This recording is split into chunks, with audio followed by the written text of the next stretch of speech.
What's up, everybody? This is Teresa E. Seamstress on duty, and I just wanted to come on here and spend a little time with you guys and talk about a couple of things that I will be working on in the future. So, right now, I am in front of my beautiful daughter in law's bridal gown. Her and my son got married a few years ago, and she wanted me to make a few little changes here and there. And you probably have not seen it before, but there was like a few little lace pieces hanging down all around, and there were some white beads attached to the bodice as well. So I removed those, and I am going to make the skirt a little shorter, and I'm going to take off this outer layer. She didn't like it very much. She wanted to change it out, so I'll be changing that as well. So that is something that I'm going to be working on over a period of time. So stay tuned for the end result of that. I cannot wait to show you. But I do want to go over a few other things. So please forgive me if I'm reading from my notepad. I do want to say some things, and I want to make sure that I cover them all. So why bridal alterations matter? The bride wants a beautiful dress that looks great and makes her feel very special on her big day, right? So feeling good inside and out is important to ensure to make the day unforgettable. Now, I've been married before. I had my gown custom made. It was very beautiful, and it was a lot that went into it. So when it came down to me fitting it, it fit me perfectly. It looked really good on me, and I felt like a bride. I felt like a princess on my big day. So having alterations is that same concept. You want the gown to fit you like a dream, like a glove, and make you feel really good inside. So you'll never forget those memories, and you'll always cherish them for as long as you are with the person that you married. So common bridal alterations every bride needs.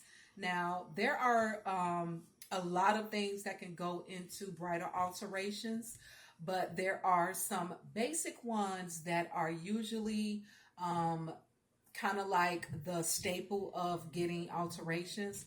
Like, for instance, a hem. A hem is basically something that you want to get first off if the dress is like overflowing on the floor. Some brides want their shoes to show, some don't. So a hem is one of those very basic things that goes into bridal gown alterations. Another thing is taking in and letting out sides or the back or whatever. So usually if you are going in, the dress is too big, it's too loose, and you want it to come in and fit you really nice. And when you're letting out, now there's the trick there. Most of the time, the bridal gowns don't have a lot of seam allowance on the inside. A lot of bridal gowns have the basic seam allowance, which is 5/8 of an inch. Some have a 1/2 an inch, and some may even have 2 inches. Depending on who made the dress, manufacturers, and all of that. Some gowns are bridal, they're alteration friendly, I should say. So you won't have too many issues with letting out or letting in. But with letting out, if there's not a lot of seam there, you really have to add on extra fabric to make up for that difference. So that's very important. And another thing is bustles. Bustles is very common for the bridal gown if it has a very long train and the bride wants to dance, she wants to move around freely without having to carry her train in her hand or her arm. So the bustle is very important. There are several kinds of bustles that I have worked on myself. There might be some other names out there, but the French bustle is using ribbons mostly, and you tie it on the inside of the gown. Usually it's attached to the lining and then maybe attached to the outside of the dress on the inside, and then you kind of tie it all up, and then it looks really nice. Depending on how the dress is designed and made, it can look like a flow of water, so to speak. it really looks really pretty. That it's hard for me to describe it. You will have to see it for yourself, and I'll show you some of those as time goes on. But the French bustle is kind of like a really popular bustle. It makes the gown looks really, really pretty, like a waterfall. That's it. That's what I want to say, like a waterfall. So another bustle is the American bustle. It is usually on the outside of the gown, and usually those are good for trains that have like a lot of lace detail and you really want that to be seen. So the American bustle is using ribbons, very small amount, and then buttons. I have used clear buttons, but I'll probably use some like really fancier buttons in the near future just to give it a little bit more glam. So the American bustle is one that is on the outside, and the Caribbean bustle is one that goes on the inside. It's usually around the hem of the dress, but on the inside of the dress, there's the other part of the snaps. It's usually with snaps. So you snap that in all the way across the form of the dress, and it gives a really, really nice even flow with the hem that's in the front. So depending on how the dress is made and the bride's preference. So those are the bustles that I am very familiar with. There might be some other ones out there, but those are the ones that are the most popular. And then adding embellishments. This is like my favorite part. I really, really love adding like appliques of lace, rhinestones, of all of that. I've done that to lots of gowns. I've even added like this beautiful red appliques to this really white gown. It turned out really pretty. I have some great pictures of it on my Instagram page if you want to look at some of the dresses that I have worked on. My Instagram is Clothes Rules School of Sewing. So you can go there, check out some of those dresses. Just kind of go scroll through the pictures and you'll find them. So that is definitely one of those things that I really love doing. And it gives the dress a lot of more character. And if you like bling, it adds that, and it just gives it a lot more detail. Something really fun to look at and talk about. So, and then we have zipper replacement. Sometimes the zipper gets separated from the seam, or it gets jammed.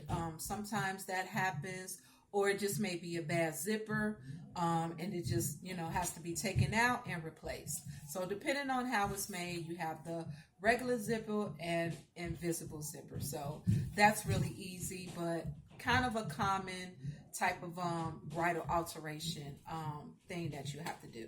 So minor rips and tears that do happen, especially if it's like a really soft fabric, something light like a chiffon, like a netting or tulle. Like the way this veil is made, it's made of a netting type of material. So sometimes those tear and they rip. Not very easy to repair, but you can fix it to where the hole is not becoming bigger or anything like that. So minor rips and tears are another common basic alteration thing. And then loose or missing buttons. Some gowns have the long train of buttons down the back. A lot of times those buttons become loose and then they eventually fall off. So it's always a good idea to check them and to make sure that they are secure. And if they're not, you can always go in and tighten them up real good, and that just solves that problem. So, and then how to alter a wedding gown. Just the basic things. You kind of really want to make sure you have the right measurements. You want to use pins when you are pinning. You definitely want to make sure you get the accurate spot where you want to make or start the let's say if it needs to be stitched, you want to make sure you mark it in the right spot where it's a starting point and then a vanishing point. So sometimes you can use pins or an erasable marker. They got some that erases with heat. You put an iron to it, or it is water. You can remove it with water. So they do have those type of markings. They're pencils and markers as well. So, and I do use both. So it depends on what it is that I'm working on. I'll use both. And then opening up seams, that is something that you really want to pay attention to when you are altering, because sometimes dresses have layers, and layers tend to be like the lining. It'll be the dress itself, maybe made of satin or crepe, and then you'll have the outer layer. Usually it's like lace or something with like a mesh material. So you really want to be careful with opening up the seams. It's always good to use a seam ripper, or if you are very skilled, you can use a blade. I have used both. Both work very effectively. So it really depends on what it is that you want to use. And then using a good machine and thread is very important. I have the pleasure of owning a Juki industrial machine. It's a wonderful machine. It is reliable. It gets the job done, and you can sew just about anything on it. I do have a couple of home sewing machines. I have a Kenmore machine that I have for like almost 30 years, and it works like a gem. And I also have a Brother embroidery and sewing machine.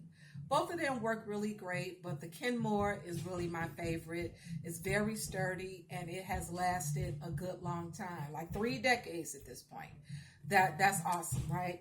So, and then using the right needles for your machine and hand sewing. I do a lot of hand sewing, and there is a special type of thread that I believe is really, really good. It is a Silamade skin wax thread that I get from this place called Warwick.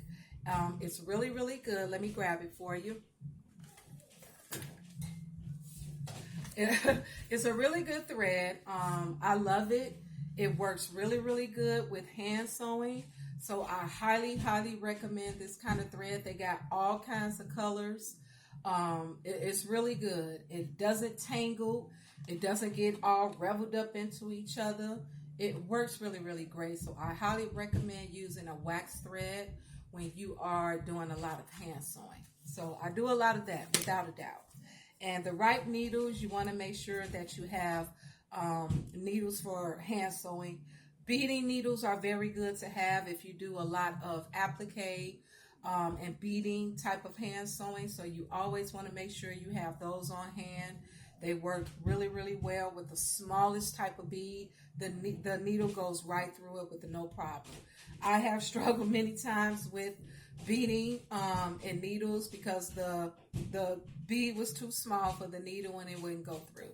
So you do want to make sure that you have the best tools, making sure all your scissors cut really good.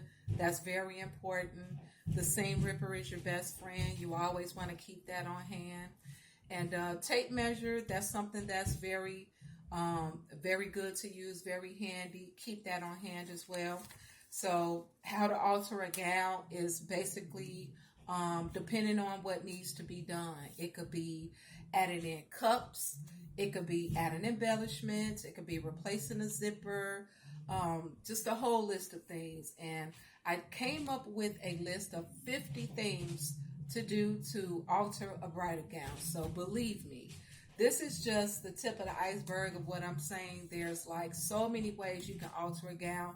Some of them are kind of repetitive, but again, depending on what it is that you're doing, it could be something that's as simple as adding cups, like I said, or taking in the side, adding embellishments, doing a bustle, so many different things. So thank you all so very much. I'm going to go ahead on and end it there. I want you guys to stay tuned for my next videos. This was kind of like a random one that I decided to do. I am going to do a lot more, so please stay tuned. Please subscribe. Please like and share. And I cannot wait to visit you guys again. Thank you for watching, and have a good one.